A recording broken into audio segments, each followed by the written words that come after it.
It's the only luxury car, the only top level luxury car, compared to S-Class 7 Series Audi A8 that I think looks really beautiful. That has really perfect proportions and an edge to it.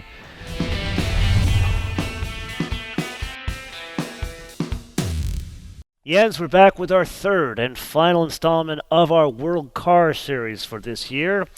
And this one we're going to do something a bit different. Rather than talk about specific categories, I want to jump around to some cars we haven't discussed before. And I think one we got to start on is a car we should have put in a category that we started with, and that is the Lucid. It's a luxury car for sure, but there will be an entry-level version that starts around 80,000, I think. That's not necessarily affordable, but a lot of these cars are leased, etc., etc. So it is a significant car. It has gotten a lot of attention. It's also developed as kind of a Tesla killer. What we got to drive was the Gran Turismo version with around 800 plus horsepower. And I believe the Lucid Air will go up to 1200 horsepower plus. It's long, wide, and low. Really sporty stance. And it is full of interesting design features, outside and inside. For instance, it has this glass roof that stretches really there's no pillar there are the sunshades, but you have an incredible view. The screen in front of the driver is the digital screen is executed a bit similar to the Porsche Taycan, but it's a step forward. It is so well executed. Well, so well designed. Execution is actually one of the problems of the car. The car that we had to drive, it was a production car, not a pre-production car, but in some spots, I think the quality was still a bit lacking. Altogether, I found the fit and finish to be a little bit underwhelming for the price point. But hey, it's a new car, it's a new brand, it's a new factory, it's built in America, and Built in Arizona. it's built in Arizona, and I think I fully believe that will improve down the road. Driving it on the country road, I found it, very fast in a straight line. Obviously, it is a car that never feels light. The steering effort is artificially high. I didn't like that. There is always kind of a one pedal feel. There is no function right now where the car basically coasts. Now this all may happen down the road. These are software functions, but the general feeling I got is they went for a slightly artificially sporty feeling. So, a lot of areas I agree with you on. Um, let's start with the company itself. Again, little full disclosure, audience knows Derek Jenkins, good friend of mine, known him since his Mazda days. The guy has done incredible work at Volkswagen. He did incredible work at Mazda. Like specifically, he led the studio that did the ND Miata, which I think is a wonderful car in terms of design. And he took a big risk going to what was Ativa when he went there, and then now it's called Lucid. And I take my hat off to him for having the balls to actually create that thing. Also having the balls to do a sedan, which people don't buy, instead of doing the Gravity SUV first, which I think was an odd strategic choice. I personally liked it, but the market usually wants the SUV or the crossover first. Dynamically, I agree with you. It lets you down. They targeted an M5 and an M550. I don't think it's anywhere near those vehicles, mainly because of the extra weight, and they do a very good job at managing the weight. Not as good as the BMW i7, for instance. The only car that I think does a really good job of masking the weight EV car is the BMW i4. And at that, the E40, not the M50 does too, but the M50, it's not, you can't steer it with your right foot like you can with an E40. And that's what this car is missing. I was expecting that with this car because they spent so much time working on making the motor smaller. Like, for example, the motor in a Tesla is this big. The motor in a Lucid is this big. You can put it in the overhead bin in an airplane. Derek demonstrated that to me. So there's so many things that they completely rethought. They literally, like Elon did, they instead of deconstructing what they're trying to create and then building up but from the parts that they took apart, what they did was start at the root level of the problem and reason up from there. And I think their execution is better than Tesla in terms of design, especially in the interior. For sure. Yeah. For sure. Where it lets you down on the interior is exactly what you said. The fit and finish, some of the materials they use, amazing. Like some of the cloth on the door panel, amazing. Yeah. And I think real Alcantara on the it's headliner, stunning. not some substitute material. But when you get into like the UX system, it's terrible. It's not even it's not even a beta. It's an alpha. It's so unusable. There's no Apple CarPlay, and when you do try to use their version of a UX, it's slow. It lags. It takes away from the driving experience. Fit and finish is not Tesla's strong suit. No, it never was. Model S has terrible interior design. Shall we go on to the Genesis G90? It's the only luxury car, the only top level luxury car, compared to S-Class 7 Series Audi A8 that I think looks really beautiful. That has really perfect proportions and an edge to it. From the grille and those headlights that you see on the side, to this little slightly sloping character line and this upwards kink in the C pillar. For that alone, I think they deserve praise for putting out such a beautiful car. Inside, the same thing. Maybe half generation behind the Germans, or a generation when it comes to the size of the screens, and functions work flawlessly. Fit and finish, as usual with Genesis, are top notch. I really miss the Tau V8 that the predecessor had. That was a smooth engine, and I kind of wish they would have carried that forward, perhaps with turbocharging. The V6 comes in two versions, a regular one and one with a mild hybrid, slight boost that you can barely feel. I found the car to be efficient when I tested it. And it's definitely not a sports sedan. It's a comfortable, luxurious driving experience. I think there's nothing better. Or nothing exceeds it. Nothing exceeds it. That's quite a statement. So we've come to another area where you and I disagree. Okay. And I'm going to give you the same answer I gave you on the GV60. This is one of these instances where Genesis, who has done no wrong for many years, I feel that they've had a misstep here. But not 100%. I agree with you. The design, it's a beautiful car. I think it's a more beautiful car than an S-Class and the 7 Series, but they went with a more traditional design. The light signature, how they do the wraparound lights and how they put it onto the side of the car, that comes from the concept car that came out in, 2019, and we just saw the latest version of that concept car 2 nights ago up in Malibu with the convertible Genesis X concept, an EV convertible. That was stunning. So I love the design of the car on the outside. I think they did a great job. On the inside, I'm going to tell you the same thing. It's a Korean mobster's car, more so than the Korean mobster's girlfriend, the one he hides from his wife, she drives the GV60.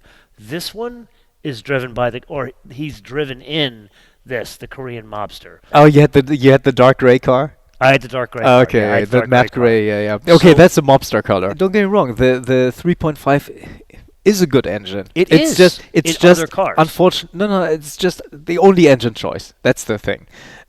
It's basically as if BMW said we have a 740i and that's it. But the B58 is like the reference inline 6 period. Sure. Or really the reference 6-cylinder period.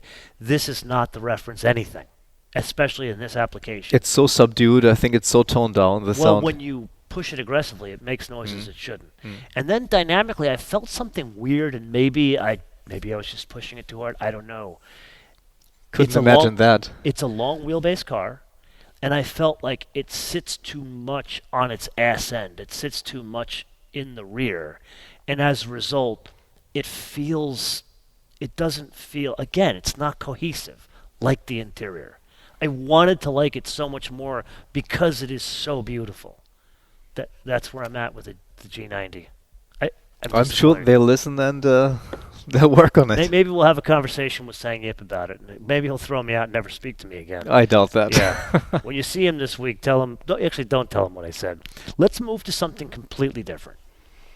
Jeep Grand Cherokee. 4xe. I can't believe this was on our list. What do you think about that? When the Grand Cherokee launched, I mean, going through that glass screen at the Detroit Auto Show, Yeah. it basically was positioned right at the top of the segment, Mm-hmm. a bit like the Range Rover almost, like an American Range Rover. And then everybody else came with cars, and that's like premium SUVs, and the Jeep just seemed to get cheaper and cheaper, and kind of crashed to the bottom. And now in this current generation, they've really done a nice job making the car a lot more premium again. Yeah. What matters in these cars are not, of course, is not hustling through the corners. It's the connectivity and the hybrid powertrain. Yeah, I'm not a fan of hybrids in general, but what did you think about it? So, my audience knows, aside from a Challenger SRT8, I'm not a Mopar guy. I don't like them. But I do love the people that design, engineer, and build Mopars. Like, again, full disclosure, very good friends with Ralph Gilles, but also friends with Chris Benjamin. You don't know that name. Chris Interior, heads right? Interior design, Yeah, yes, of course. at Chrysler, or Jeep. Well, not just Jeep, but all the brands there. And then there's Mark Allen, who heads Jeep design exterior. Well, he's chief of design for Jeep. Yes. These guys, I think, knocked it out of the park. I don't think the exterior design is particularly anything interesting. It's not ugly. It's handsome. Yeah. I think the big one, the Grand Wagoneer, that's ugly. That looks like a Tonka truck. But this thing, In a weird way, I like it. I think we found some things we disagree on. There's some weird stuff you like. The Jeep Grand Cherokee, again, it's handsome. It's not good though. It's not The Grand ugly. Cherokee. You don't think it's good? I was referring to the Wagoneer. It's not that good. Oh, it's And when you compare it to an Escalade or something like that, right? oh, the Escalade. Let's circle back. Yeah, let's stick to Yeah. the Grand And it's Cherokee. hard to make a two-box design attractive. I personally think the GLS is the reference there. They made two boxes look organic, look pretty. Where this, again, it's handsome. Then there's the interior, and that's where this car stands out. Like, I was blown away how good the interior is on this car. I think Chris Benjamin and his team absolutely knocked it out of the park.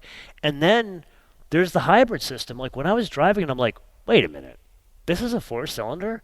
I actually pulled the Monroney out of the glove box and stopped the car, and I read the Monroney like 3 times, like, this really is a four-cylinder? And I pulled the car off to the side of the road when I was on Angeles Crest, opened up the hood, and counted the spark plugs. I'm like, that's a four-cylinder. I liked it so much, I booked a week in it just to make sure. It's a four-cylinder. Well, just to make sure all these things that I experienced in such a short drive, I want to know more about it before I vote on it, because I don't normally feature Jeeps on the show. Mm-hmm. So I guess that's high praise coming from a guy who doesn't really like Mopars that are not Challengers. That's right. They do good interiors. Let's go across the pond. Something similar. We have the Range Rover and the Range Rover Sport. What'd you think of those? Two really different cars again. I like them. I like them a lot. The big Range Rover just won its category luxury in our German Car of the Year awards, so it impressed a number of jurors there. Range Rover really has maintained its position on the top of the segment. Absolutely has. We had here the V8 to drive, We did. which is a BMW engine is a now, BMW, as it 522 was a horsepower. while ago, a couple of generations ago, right? I think the second gen range and the second and third had a BMW engine. Then they went for Ford-based engines and then their own. I like almost everything about the new Range Rover. It's an effortless car. It has, of course, again, they're great at interiors. That interior is, of course, twice as expensive as a Grand Cherokee, and it looks and feels that way. A lot of funny electronic gimmicks, like I don't know if you've played with the armrest in the rear that has a function. It goes in and out electrically, electric tailgate. In terms of styling, I like one detail that I particularly liked about it. It's just a minor detail, but is that the taillights are super clean, almost opaque. So there's none of the gimmicky stuff going on like in most lights. It's just a very reductionist look. I enjoy that. The Range Rover comes with a number of interesting engines, depending on the market. The V8, of course, is the most fascinating, but they have a great diesel on many markets, not in the US. But since we're talking about world car, the Range Rover diesel is a fantastic Who makes that vehicle. engine? It's their own, I think. Mhm. If there's one thing I would always worry about with Range Rover and Land Rover, sadly, it's reliability. It's unproven. It's a bit like Tesla, right? Mhm. Awesome cars. Would you buy one? Maybe lease one, right? You never know. You could have a good one if you have a bad one. I'm sure they have. I hope they have their problems under control, but there are other stories out there as well. Range Rover Sport. A little bit about that one. A slight downgrade from the big Range Rover. A bit less of everything, but a much better, a much more car for the money, of Mhm. course. So that is a very concise assessment of Range Rover, and both myself as well as probably most of the audience would agree that there's this concern about the reliability, but some of it well deserved, and some of it's a bit of a misnomer. Like, for example, some of the components, like the engine, the bits underneath the car, quite reliable. This concept of like British cars being something that's going to leave you on the side of the road, that is old news. Sure. Where these guys fall down is the bits where they get very complex or they try to get fancy. Like, for example, have you seen the inside of a 5-year-old Range Rover? Like, you look at the inside of a 5-year-old Mercedes, Audi, BMW, even a Cadillac looks better than the inside of a 5-year-old Range Rover. That BMW V8 engine actually sounds better than in a BMW because I think Range Rover had some fun with that, with the sound tuning. There's something about the pageantry that English engineers put into these vehicles. I would agree with you. Mhm. But here's an area where you might kind of laugh at me because I didn't really have the opportunity to drive the diesel and I'd love to drive it. I actually like the mild hybrid better. Mhm. I don't know if it's a function of that the mild hybrid, the way it delivers power, maybe it's more that it was the shorter wheelbase car that I drove with the mild hybrid, but that combination, short wheelbase, mild hybrid, that's the one to drive in the application most people will use this vehicle for, which is driving it around town. Sure, I mean it enhances the luxurious character of the car because it's so silky smooth. Exactly. Yeah, It is, and the V8 growls. and it's not, it doesn't feel cumbersome. Like, you don't notice it until you drive them back to back, but the long wheelbase, it's too long for most scenarios.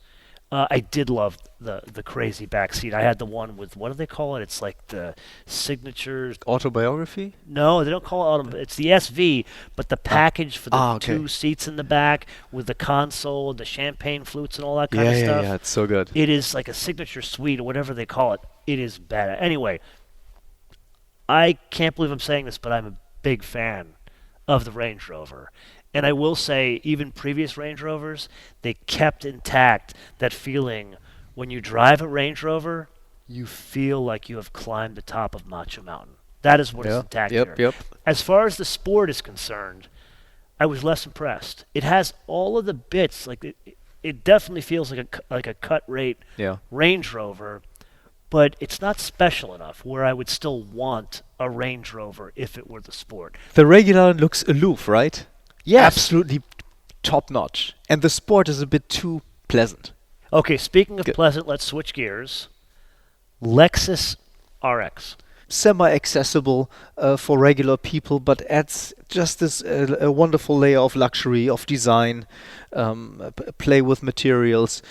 Started out, of course, as a derivative of the Toyota Harrier back then, originally based on the Camry platform or a sort of relationship, and has gone from generation to generation with, I would say, stylistically ups and downs. And I actually had the feeling like the last generation, maybe they skipped a bit of effort.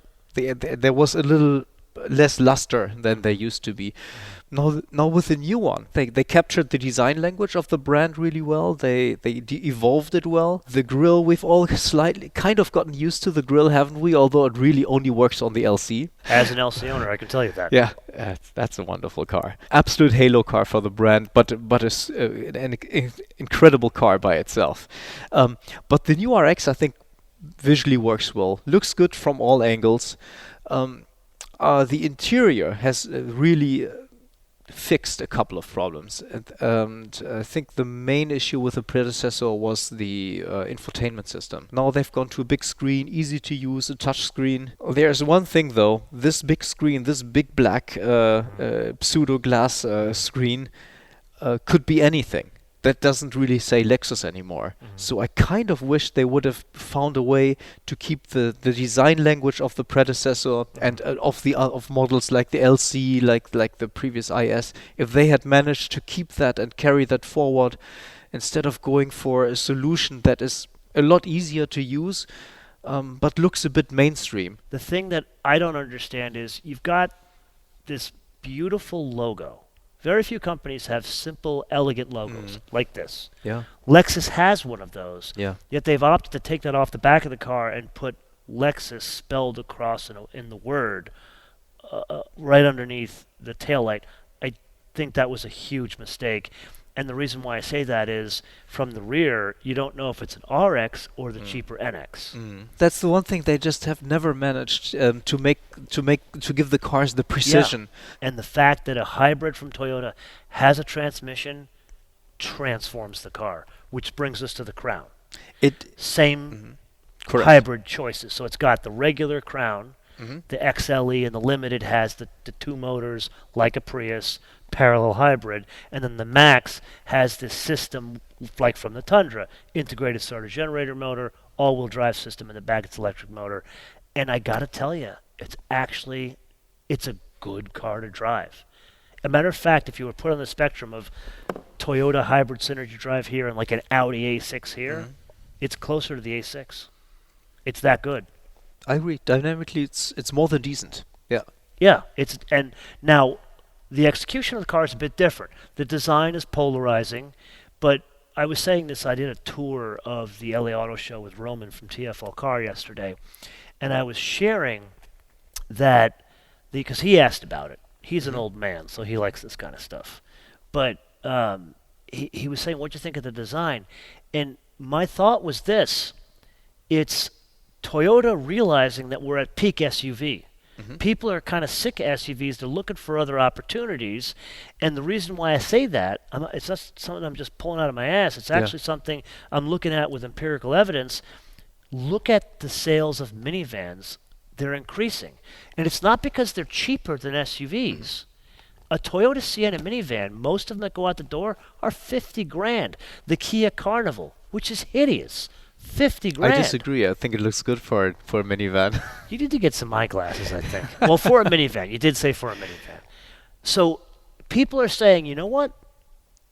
I want something different than an SUV, and the market only can supply them a minivan.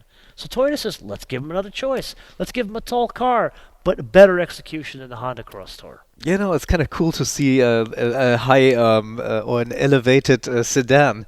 There are there are some examples in Europe now. The Citroën C5X, which I believe is on our list too. It is on our list. The Peugeot 408, same thing. Really sporty look sedan. I think French design has really found its footing again.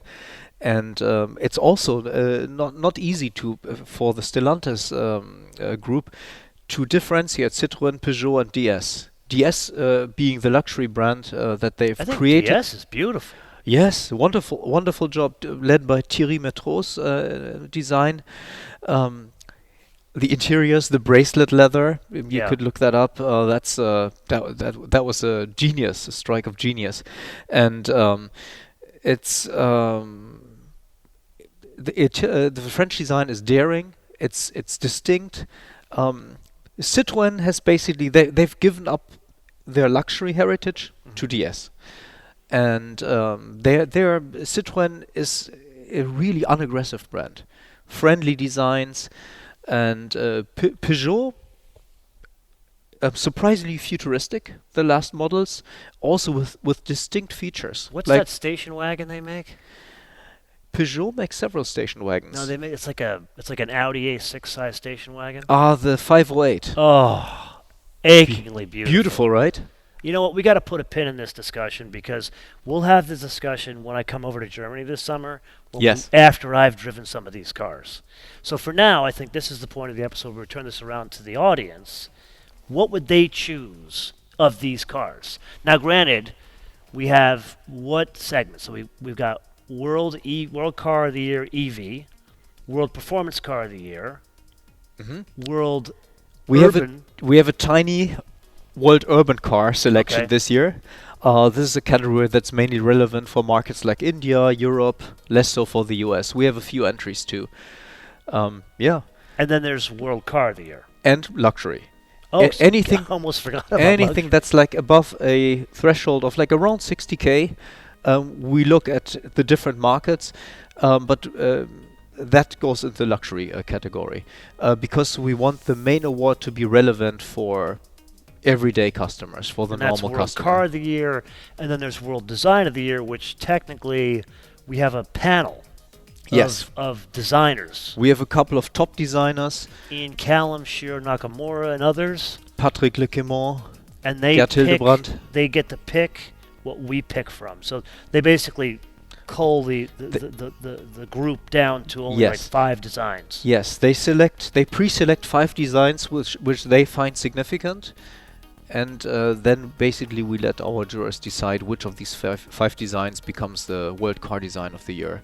And of course we have the World Car Person of the Year.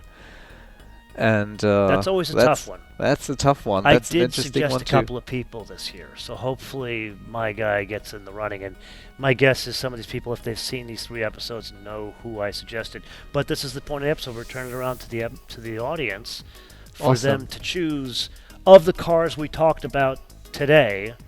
Which would they select for their respective categories? Let us know in the comments below or via our social media, MotoManTV, all one word, MotoManTV, all one word, Facebook, Twitter, and Instagram. And with that, before we go, where can we find you? Where can the audience find you? Automedienportal.net in Germany, German-speaking outlet. That's where I'm editor. I write for carandriver.com, mainly from Germany. Occasional story on car design news. And any socials? Oh God. It's Der Kommissar, something like that. Der Continental. That was a column I had on Car and Driver back in the day. So that's my Twitter handle. Der Continental. Yes. Okay, so look up Jens. Jens, thank you so much. Really MotoMan. enjoyed this. It was a real pleasure. We have to do this more often until we see you guys in the next episode. What do you say? Auf Wiedersehen. No, what do I say? What do you say? More colloquialism. Bis später. Bis später. Alles klar.